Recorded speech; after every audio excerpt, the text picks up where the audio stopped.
یہ بات ہی آپ چھوڑ دیں کہ کوئی آپ کو کچھ کہے گا نہیں، یہ چھوڑ دیں۔ مخلوق تو اس طرح کی بات ڈھونڈ کے لاتی ہے کہ انسان پریشان ہو جاتا ہے کہ یار میں یہ کر سکتا تھا، میں نے کیا نہیں، اور جو میں نے کیا نہیں وہ تو نے میرے کھاتے ڈال دیا ہے۔ دو لوگ بیٹھے تھے نا حرم مکہ میں، ایک صاحب کہہ رہے تھے کہ میرے اوپر وہ بدر میں جو قتل ہو گئے کفار، ان کا ذکر چل رہا تھا، تو دونوں گفتگو کر رہے تھے بدر میں ہمارے اتنے لوگ مسلمانوں نے مار دیے۔ تو ایک ان میں کہنے لگے کہ اگر میرے اوپر قرض نہ ہوتا اور میرے چھوٹے چھوٹے بچے نہ ہوتے تو میں تو تلوار لے کے جاتا اور مدینہ شریف جا کے معاذ اللہ بدلہ لے آتا۔ دوسرا کہنے لگا میں دیتا ہوں نا تیرے بچوں کا خرچہ بھی اور میں تیرا قرضہ بھی اتارتا ہوں، تو جا۔ اس نے کہا پکی بات ہے؟ کہا ہاں، قرضہ بھی میں اتار دوں گا، تیرے بچوں کا خرچ بھی اٹھاؤں گا، تو جا۔ اس نے خنجر تیار کیا، تلوار تیار کی، گھوڑے پہ بیٹھا، گلے میں وہ تلوار اس نے اپنے ڈالی اور مدینہ شریف آ گیا۔ اتفاق کی بات یہ کہ ملاقات حضرت عمر سے ہوئی۔ جناب عمر کہنے لگے مجھے تیری نیت ٹھیک نہیں لگتی۔ پکڑا کدھر آئے ہو؟ کہنے لگا میں تو بدر کے قیدیوں کے بارے میں بات کرنے آئے۔ فرمایا تلوار لے کے؟ تلوار لے کے چل تجھے حضور کے پاس لے کے جاتا ہوں۔ نبی کریم کی بارگاہ میں لے گئے تو حضور فرمانے لگے کیسے آئے ہو؟ کیسے آنا ہوا؟ کہنے لگے جی میں تو بدر کے جو قیدی آپ کے پاس ہیں ان کی بات کرنے آیا تھا۔ تو حضور فرمانے لگے چل پھر باقی کی میں سناؤں۔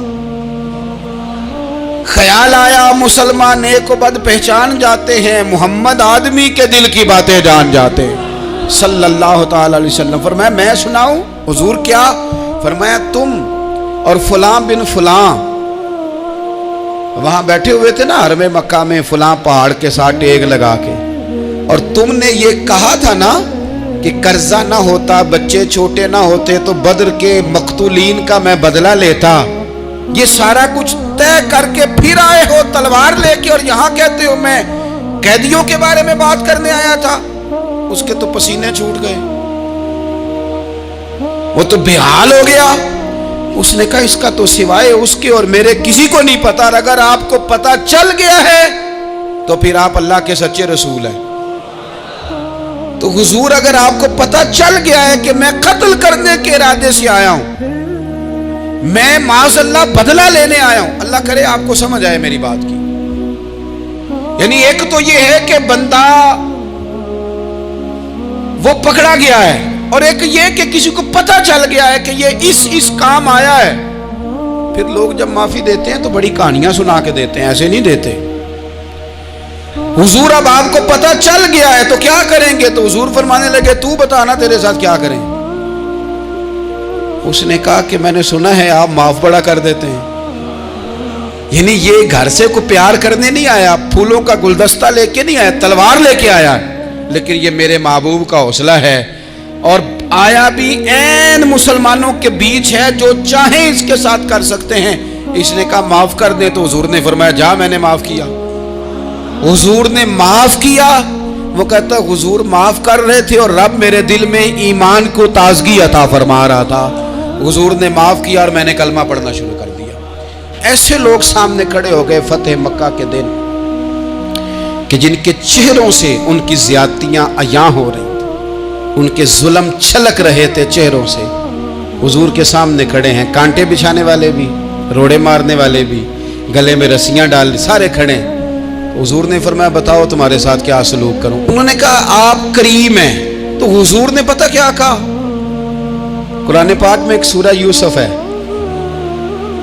کچھ لوگوں کو لفظ یہ قصہ بھی بڑا برا لگتا ہے، تو اللہ فرماتے ہیں نحن نقص علیک احسن القصص، محبوب ہم آپ کو ایک سونا قصہ سنانے لگے۔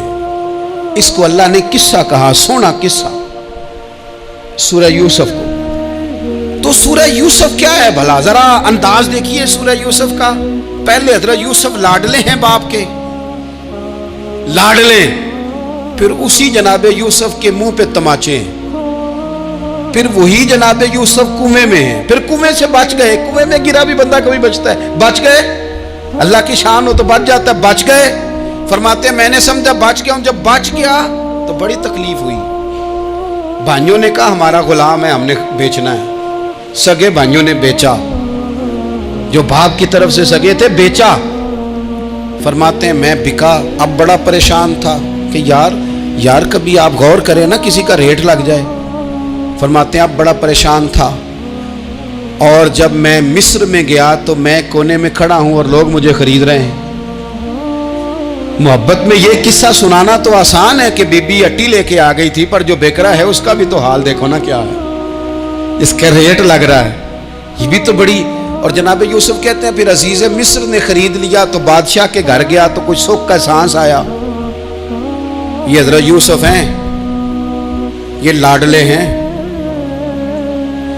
فرماتے ہیں سکھ کا سانس لیا ہی تھا کہ جناب زلیخا نے الزام لگایا،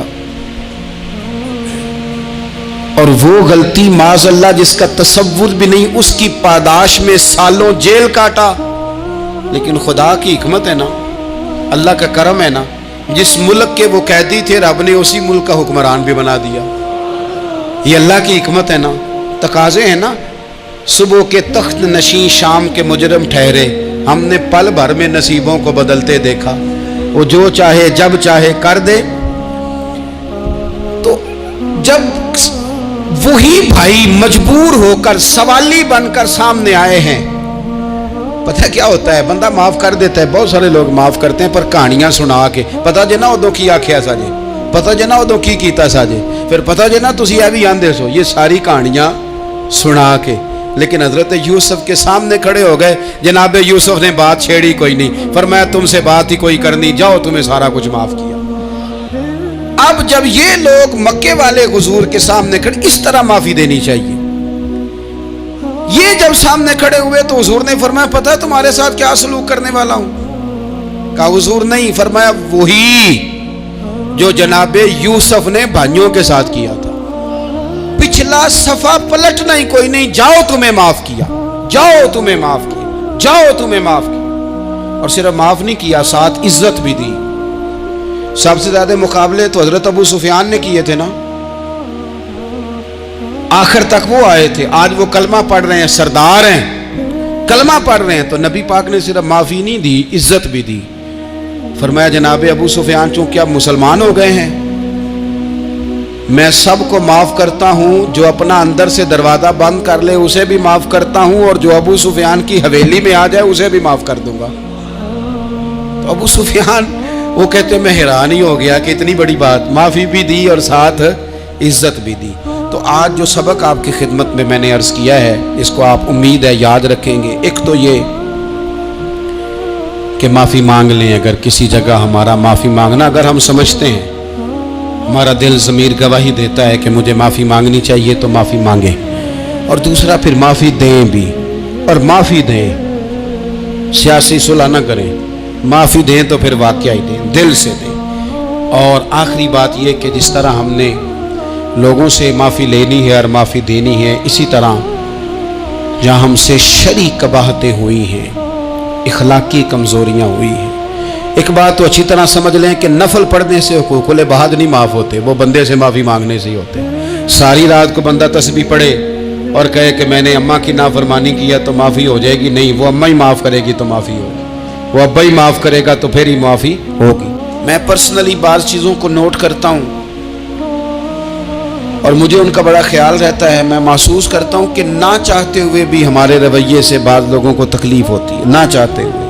تو حقوق العباد کے مسئلے میں ہم زیادہ کمزور ہو جاتے ہیں. آج یہ سوچنا ہے کہ وہ جو میری ذمہ داریاں ہیں، جو شریعت نے، دین نے، اسلام نے، اور کچھ میں نے خود کہیں شاگرد بن کر، کہیں ارادت مند بن کر، کسی جماعت کا ممبر بن کر، کسی مسجد کی ذمہ داری لے کر، کسی ویلفیئر کام کی ذمہ داری لے کر، کسی غریب کی ذمہ داری لے کر، کسی مزدور کی ذمہ داری لے کر، جو میں نے اپنے اوپر خود چیزیں ضروری قرار دے لی ہیں، میں ان میں کہاں تک کامیاب ہو سکا ہوں. اپنی ذمہ داریوں کا حضرت معاویہ بن خدیج رضی اللہ تعالیٰ عنہ ایک صحابی ہیں، وہ فرماتے ہیں کہ مجھے حضرت عمر نے کہیں بھیجا تھا جہاد کے لیے، تو میں وہ کامیابی کی خبر لے کر دوپہر کو لوٹا. تو عرب شریف کے اندر چونکہ گرمی زیادہ ہوتی ہے، میں نے مناسب نہیں سمجھا کہ میں حضرت عمر کو دوپہر کو جگا کے خبر دوں کہ حضور بے فکر ہو جائیں، اللہ نے کامیابی دے دی.